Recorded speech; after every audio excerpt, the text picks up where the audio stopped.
Hi friends, welcome to Somu competitive guidance. ఈరోజు మరొక important scheme తోటి మీ ముందుకు రావడం జరిగిందనమాట అండి.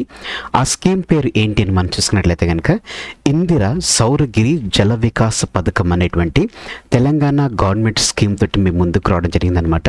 ఈ వీడియోలో మనం చూసుకున్నట్లయితే కనుక ఈ ఇందిరా సౌరగిరి జల వికాస పథకానికి సంబంధించినటువంటి చర్చించేటువంటి అంశాలు అనేటువంటిది ఈ వీడియోలో మీరు చూసుకున్నట్లయితే ఈ పథకమును ఎవరు ఎప్పుడు ఎక్కడ ప్రారంభించడం జరిగింది, ఈ పథకం యొక్క ముఖ్య లక్ష్యం ఏమిటి లేకపోతే ఉద్దేశం ఏమిటి, ఈ పథకం ద్వారా ఏమి చేస్తారు అంటే ఈ స్కీమ్ అనేటువంటిది దేనిని ఇంప్లిమెంట్ చేయడం ద్వారా ఈ స్కీమ్ అనేటువంటిది ఉపయోగపడడం జరుగుతుంది. ఈ పథకం యొక్క అమలుకు కీలకమైనటువంటి శాఖలు ఎగ్జామ్ పాయింట్ ఆఫ్ వ్యూలో ఈ రూట్లో అడుగుతున్నారు కాబట్టి దాన్ని మీకు పొందుపరచడం జరిగిందనమాట. అదే రకంగా ఈ పథకం యొక్క వివరాలు ఏమిటి, ఏమేమి పంటలు ఈ పథకం ద్వారా అంటే పండించడానికి రైతులకు ప్రోత్సాహం అనేటువంటిది ఇవ్వడం జరుగుతుంది, ఈ పథకానికి ఎంత నిధులు అనేటువంటిది కేటాయించడం జరిగింది. ఇటువంటి పూర్తి అప్డేట్స్ తోటి ఈ వీడియో అనేటువంటిది మేము ముందే తీసుకురావడం జరిగింది అనమాట. సో ఫ్రెండ్స్, ఈ వీడియోని చివరి వరకు చూడడం మర్చిపోకండి. అంత మాత్రమే కాకుండా ఈ వీడియోకి సంబంధించిన లింక్ అనేటువంటిది మీ friends and family members, relatives ప్రతి ఒక్కరికి ఈ వీడియోకి సంబంధించిన లింక్ అనేటువంటిది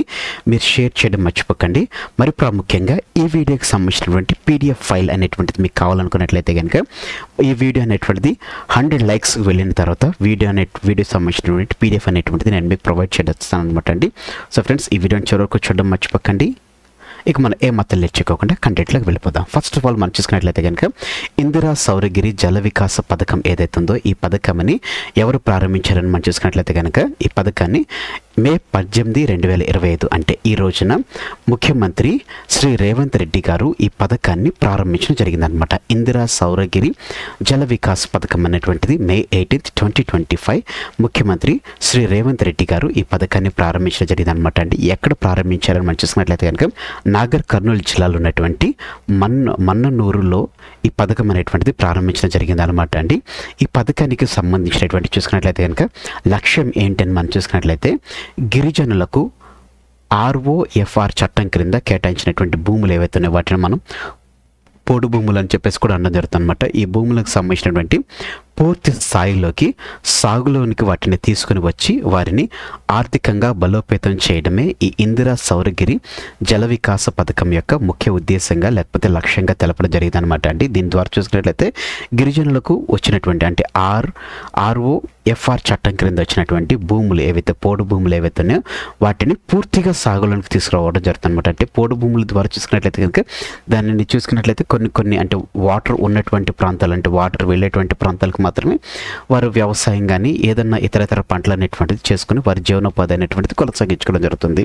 సో దీని ద్వారా మనం చూసుకున్నట్లయితే కనుక ఈ ఇందిరా సౌరగిరి జల వికాస పథకం ద్వారా మనం చూసుకున్నట్లయితే కనుక దీని ద్వారా వారు మ్యాక్సిమం చూసుకున్నట్లయితే కనుక ఆ భూములన్నిటి నుండి పూర్తి సాగులోనికి తీసుకురావడం జరుగుతుంది అనమాట. ఇందులో చూసుకున్నట్లయితే జలం అనేటువంటిది నీరు అంటే ఆ సాగు భూమికి నీరు అనేటువంటిది తీసుకురావడం జరుగుతుంది అనమాట. అదే రకంగా సౌరగిరి అని మనం చూసుకున్నట్లయితే ఇంకా విద్యుత్ అనేటువంటిది తీసుకురావడం జరుగుతుంది అనమాట. సో ఈ రకంగా వారిని తీసుకొచ్చి వారి యొక్క ఏవైతే భూములు ఏవైతే ఇప్పుడు వరకు వేస్ట్ ఉన్నటువంటి భూములు ఏవైతే ఉన్నాయో వాటిని సాగులోనికి తీసుకొచ్చి వారిని ఆర్థికంగా బలోపేతం చేయడమే ఈ పథకం యొక్క ముఖ్య లక్ష్యంగా తెలపడం జరిగింది అనమాట అండి. అలాగనే ఈ పథకం ద్వారా అంటే ఇందిరా సౌరగిరి పథకం ద్వారా ఏం చేస్తారని మనం చూసుకున్నట్లయితే కనుక వచ్చే 5 ఏళ్లలో అంటే రాబోయే 5 ఏళ్లలో 2030 నాటికి చూసుకున్నట్లయితే 2.10 లక్షల మంది రైతులకు అనగా దాదాపుగా 6 లక్షల ఎకరాలకు ఈ పథకం ద్వారా గిరిజన రైతులు అనేటువంటి వారు సాగునీటి వసతి కల్పిస్తారు. దీంతో పాటుగానే పోడు భూములకు సాగుకు కరెంటును కూడా అందించడం జరుగుతుంది అనమాట. సో ఈ రకంగా మనం చూసుకున్నట్లయితే కనుక వచ్చే 5 years ప్లాన్లో మనం చూసుకున్నట్లయితే కనుక ఈ గిరిజనులు రైతులు ఎవరైతే ఉన్నారో వారు 2,10,00,000 మంది రైతులకు చూసినట్లయితే కనుక 6 లక్షల ఎకరాలు వారికి ఉన్నటువంటి దరిదాపుగా ఉన్నటువంటి 6 లక్షల ఎకరాలకు ఈ పథకం ద్వారా సాగునీరు అనేటువంటిది కల్పించడం జరుగుతుంది అనమాట. అంటే వారి వ్యవసాయానికి ఆ పోడు భూముల వ్యవసాయానికి సాగునీరు కల్పించడం జరుగుతుంది. అదే రకంగా ఆ సాగుకి కరెంట్ అనేటువంటిది సౌరగిరి అనేటువంటి కరెంట్ అనేటువంటిది కూడా అందించడం జరుగుతుంది అనమాట. సో ఈ రకంగా అక్కడ ఉన్నటువంటి గిరిజనులకు వారి యొక్క డైలీ నీడ్స్ కావాల్సినటువంటి వాటర్ ఏవైతే ఉన్నాయో, అంటే వ్యవసాయం సంబంధించినటువంటి వాటర్ రిసోర్సెస్ అందిస్తూనే దానికి అనుగుణంగానే బోర్లు వేసినట్లయితే కనుక బోర్లకు సంబంధించినటువంటి కరెంట్ కావాలి కాబట్టి ఆ కరెంట్ రిసోర్స్ కూడా వారికి అందిస్తూ ఈ రకంగా వారికి పూర్తిగా ఇందిరా సౌరగిరి ద్వారా వచ్చే 5 ఏళ్లలో అంటే 2030 నాటికి 2,10,000 మంది రైతులకు దరిదాపుగా 6 లక్షల ఎకరాలకు ఈ పథకం ద్వారా లబ్ధి చేకూర్చడమే ఈ పథకం యొక్క ముఖ్య ఉద్దేశము. ఈ పథకం ద్వారా చేస్తున్నట్లుగా తెలపడం జరిగిందనమాట అండి. ఈ పథక అమలుకు కీలకమైనటువంటి శాఖలు, ఇది ది మోస్ట్ ఇంపార్టెంట్ అనమాట అండి. ఈ ఏ శాఖలు అనేటువంటిది ఈ పథక అమలుకు కీలకమైనటువంటిది మనం చూసుకున్నట్లయితే కనుక ITDA ప్రాజెక్టు అధికారులు ఎవరైతే ఉన్నారో వారు, అదే రకంగా వారికి విద్యుత్ అనేటువంటిది ఇవ్వాలి కాబట్టి విద్యుత్ శాఖ వారు, ఉద్యానవన శాఖ ఎందుకంటే వారు ఏ పంటలు పండించాలి, ఆ ప్రాంతంలో ఉన్నటువంటి ఆ నేల ఏదైతే ఉందో లేకపోతే ఆ భూమి ఏదైతే ఉందో ఆ భూమికి ఏ పంట వేస్తే మనకి సాగు అనేటువంటిది ఈజీ అవుతుంది, ఎక్కువ మట్టుకు లాభాలు వస్తాయనేటువంటిది కూడా తెలపడానికి ఈ ఉద్యానవన శాఖ అధికారులు ఉపయోగపడతారు. కాబట్టి ఈ 3 శాఖలు అనేటువంటిది ఇంపార్టెంట్ అనమాట అండి.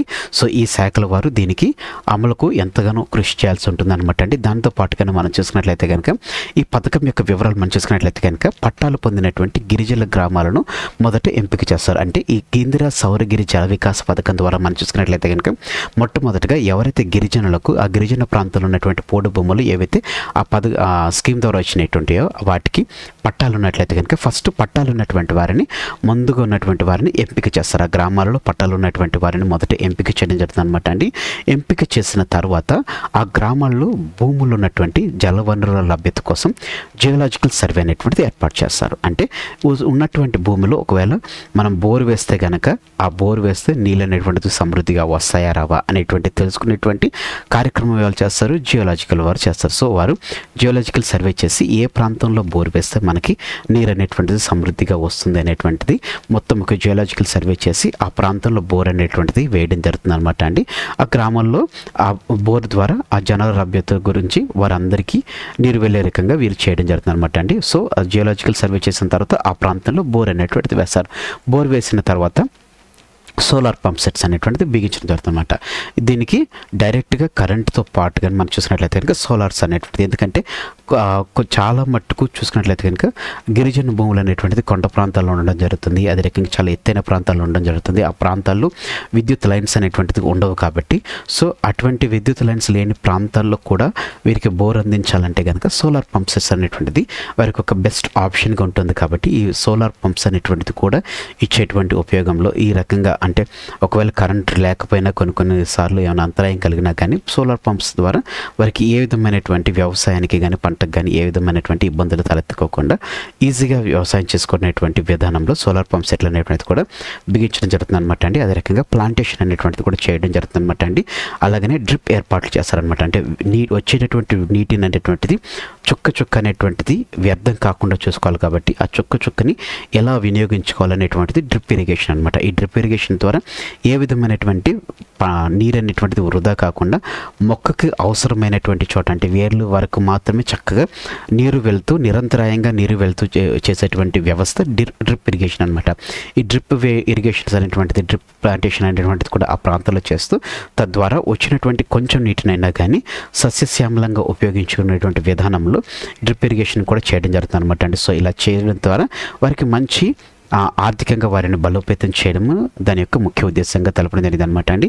ఈ ఇందిరా సౌరగిరి జల వికాస పథకం ద్వారా ఏ పంటలు వేసేందుకు అవగాహన కల్పిస్తారని మనం చూసుకున్నట్లయితే కనుక ఉద్యానవన శాఖ అని చెప్పి తెలపడం జరిగింది అనమాట అండి. వారు మెయిన్గా అవకాడో అనేటువంటి పంట, అదే రకంగా వెదురు, దానిమ్మ పంట, డ్రాగన్ ఫ్రూట్, అదే రకంగా అంజీర్ అనేటువంటి ఈ 5 పంటలు అనేటువంటిది మ్యాక్సిమం చేసేందుకు ప్రోత్సాహకాలు ఇవ్వడం జరుగుతుంది అనమాట. అంటే దీని ద్వారా చూసుకున్నట్లయితే కనుక వారికి ఎక్కువ మట్టుకు అమౌంట్ అనేటువంటిది రావడం జరుగుతుంది. సో తద్వారా వారు ఇంకా ఆర్థికంగా బలపడడానికి ఈ పంటలు అనేటువంటిది ఉపయోగపడుతుంది. సో అక్కడ ఉన్నటువంటి క్లైమేట్ కండిషన్స్కి అనుగుణంగా ఈ వీటిలో ఏ పంట అయితే అక్కడ ఫ్రీ అంటే ఈజీగా ఇంప్లిమెంట్ చేయగలుగుతారో వాటిని కూడా తీసుకోవడం జరుగుతుంది అనమాట అండి. దీంతో పాటు ఇంకేమన్నా కానీ వాటిని తీసుకునేటటువంటి చేస్తున్నట్లుగా తెలపడం జరిగింది అనమాట. అండ్ మెట్టుకండి ఇందిరా సౌరగిరి జల వికాస పథకానికి ఈ సంవత్సరానికి కానీ అంటే మెట్టుకు ఈ 5 ఏళ్ళకి గాను మొత్తం ఎంత బడ్జెట్ అనేటువంటిది కేటాయించారని మనం చూసుకున్నట్లయితే కనుక 12,600 కోట్ల రూపాయలు అనేటువంటిది ఇందిరా సౌరగిరి జల వికాస పథకానికి గాను కేటాయించడం జరిగింది అనమాట అండి.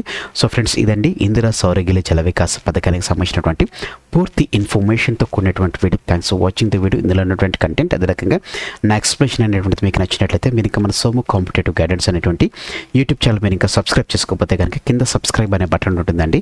ఆ బటన్ మీరు క్లిక్ చేసిన వెంటనే మీకు పక్కన బెల్ ఐకాన్ పాప్ అవుతుంది. ఆ బెల్ ఐకాన్లో మీరు ఆల్ నోటిఫికేషన్ క్లిక్ చేసుకున్నట్లయితే ఎప్పటికప్పుడు లేటెస్ట్ అప్డేట్స్ అనేటువంటిది నోటిఫికేషన్ రూపంలో మీరు మీ డివైస్ పొందుకోవడం జరుగుతుంది. ఇందులో మీరు ఆల్ నోటిఫికేషన్ క్లిక్ చేసుకున్నట్లయితే కనుక నేను వీడియో అప్లోడ్ చేసిన వెంటనే మీరు మీ డివైస్లో నోటిఫికేషన్ పొందుకోవడం జరుగుతుంది అనమాట. ఈ వీడియో కనుక మీకు నచ్చినట్లయితే తప్పకుండా లైక్ చేయండి. కింద ఏ విధమైన డౌట్ ఉన్నా కానీ కామెంట్ చేయడం మర్చిపోకండి. ఈ వీడియోని మీ friends and family members, relatives ప్రతి ఒక్కరికి షేర్ చేయడం మర్చిపోకండి. Thanks for watching the video. మరిన్ని అప్డేట్స్ గురించి మన Somu competitive guidance channel subscribe చేసుకోండి. అదే రకంగా 100 లైక్స్ వచ్చినట్లయితే కనుక ఈ వీడియో సంబంధించిన పీడిఎఫ్ ఫైల్ అనేటువంటిది కామెంట్ సెక్షన్లో కామెంట్ చేయడం జరుగుతుంది. Thanks for watching the video. Have a nice day. Bye.